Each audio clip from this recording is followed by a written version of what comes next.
किसान साथियों, धान की फसल में जिंक का प्रयोग तो हम सभी करते हैं। जिंक एक सूक्ष्म पोषक तत्व है यानी माइक्रो न्यूट्रिएंट है।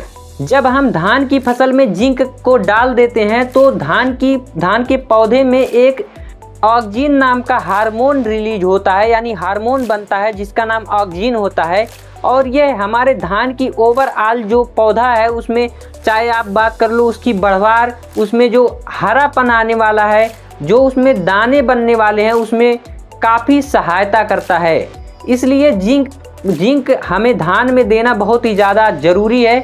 लेकिन अगर आप जिंक को धान की फसल में नहीं देते हैं तो आपका जो धान का पौधा है, जो धान के पौधे की पत्तियां हैं वो छोटी पड़ने लगती हैं, पौधे की पत्तियां जो है पीली पड़ने लगती हैं और ओवरऑल जो पैडी प्लांट है यानी धान का जो पौधा है वो रुक सा जाता है, थम सा जाता है, यानी उसकी बढ़वार जो है रुक जाती है। इसलिए हमें धान की फसल में, खास करके धान की फसल में जिंक को देना बहुत ही ज़्यादा ज़रूरी होता है। लेकिन जिंक को देते समय कौन सी गलती हमें नहीं करनी चाहिए, इसके बारे में जानना बहुत ही ज़्यादा ज़रूरी है। और जिंक दो तरह की आती है, दो ग्रेड में आती है। तो कौन सी तरह की जिंक किस अवस्था में डालनी है और कौन से ग्रेड की जिंक किस अवस्था में डालनी है, यह बातें जानना बहुत ही ज़्यादा ज़रूरी है। नमस्कार, मैं हूं शहजाद और आप देख रहे हैं हमारा YouTube channel help in farming. हमारी और आपकी मुलाकात होती रहेगी, इसलिए अगर आपने अभी तक हमारे चैनल को सब्सक्राइब नहीं किया है तो अभी कर दें, साथ में बेल आइकॉन को भी प्रेस कर दें जिससे हमारी आने वाली वीडियोस को मिस ना कर सके। तो चलिए वीडियो शुरू करते हैं। किसान साथियों, पहला पॉइंट है जिंक देने का समय। देखिए, जिंक देने का जो बेहतर समय है वो है, आज मान लीजिए रोपाई किया आपने और एक हफ्ते के अंदर अगर आप जिंक को दे रहे हैं तो यह सबसे बेस्ट यानी सबसे बेहतर समय माना जाता है। लेकिन ऐसा मान लेते हैं कि एक हफ्ते के अंदर में आपने जिंक को नहीं दे पाया है, तो फिर जिस दिन आपने रोपाई की है उस दिन से लेकर के एक महीने के अंदर यानी 25 से 30 दिन के अंदर आपको जिंक देना होता है। अगर आप 25 से 30 दिन के अंदर जिंक को देते हैं तो वह बेहतर काम करेगी, बेहतर उसका रिजल्ट मिलेगा। लेकिन अगर आप जिंक को एक महीने के बाद देते हैं तो फिर उसका कोई मतलब नहीं रहेगा। अगर आप जिंक को ना दें तो ही अच्छा होगा। इसलिए जब भी जिंक देना हो तो एक महीने के यानी एक मंथ के अंदर में ही दें। अगर बेहतर और करना चाहते हैं तो रोपाई के एक हफ्ते के अंदर ही दे दें। लेकिन अगर आप धान की फसल में जिंक दे रहे हैं तो यह बात का ध्यान रखना बहुत ही ज़्यादा ज़रूरी है कि जिंक को DAP, SSP और NPK जैसी खादों के साथ मिलाकर नहीं डालना है खेत में।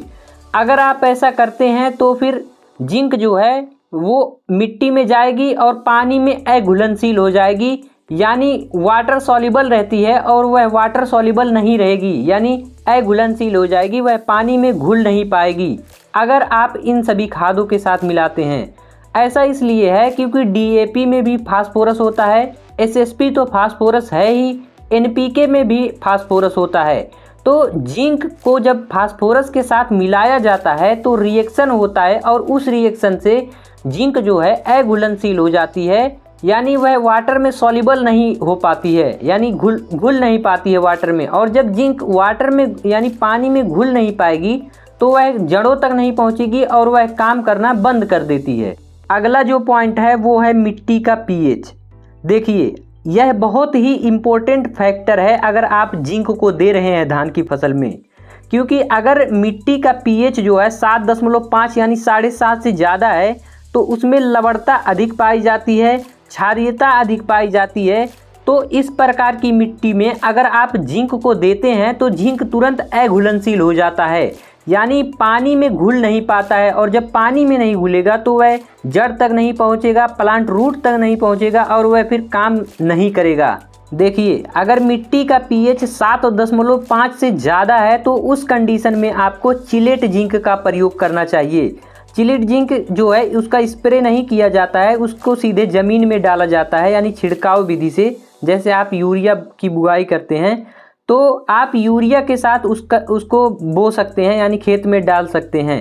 देखिए, यह थोड़ा महंगा होता है, लेकिन अगर मिट्टी का pH जो है 7.5 से ज़्यादा है तो उस कंडीशन में अगर आप मिट्टी में देना है आपको, तब आपको चिलेट जिंक का ही प्रयोग करना पड़ेगा, उसके अलावा कोई दूसरा ऑप्शन नहीं है। मान लीजिए आपकी फसल थोड़ी बड़ी हो गई है, लगभग 15 दिन 20 दिन की हो गई है, और तब चिलेट जिंक का अगर आप प्रयोग करते हैं तो उतना अच्छा रिजल्ट नहीं मिलेगा। तो उस कंडीशन में आपको क्या करना है, एक आता है जिंक सल्फेट। जिंक सल्फेट में 2 वैरायटी आती है, एक आती है 33% और एक आती है 21%। तो ये जो जिंक सल्फेट है इसका छिड़काव करना होता है। इसको आप डायरेक्ट मिट्टी में अगर डालते हैं तो बहुत कम रिजल्ट मिलेगा, यानी बेहतर रिजल्ट नहीं मिलेगा। अगर आप जिंक सल्फेट का बेहतर रिजल्ट लेना चाहते हैं तो उसके लिए आपको छिड़काव विधि का प्रयोग करना होगा। तो अगर आप जिंक सल्फेट का प्रयोग कर रहे हैं, चाहे वह 33% वाला हो या फिर 21% वाला हो, तो उसका स्प्रे कितने लीटर में करना है, कितनी मात्रा रखना है, इसके बारे में मैं बता देता हूँ। तो 5 ग्राम जिंक सल्फेट 1 लीटर पानी में घोलना है। वहीं अगर बात करें चिलेट जिंक की कि 1 एकड़ के लिए चिलेट जिंक कितनी मात्रा में दें, तो 1 एकड़ की अगर बात की जाए तो 2 से 3 केजी तक आप दे सकते हैं।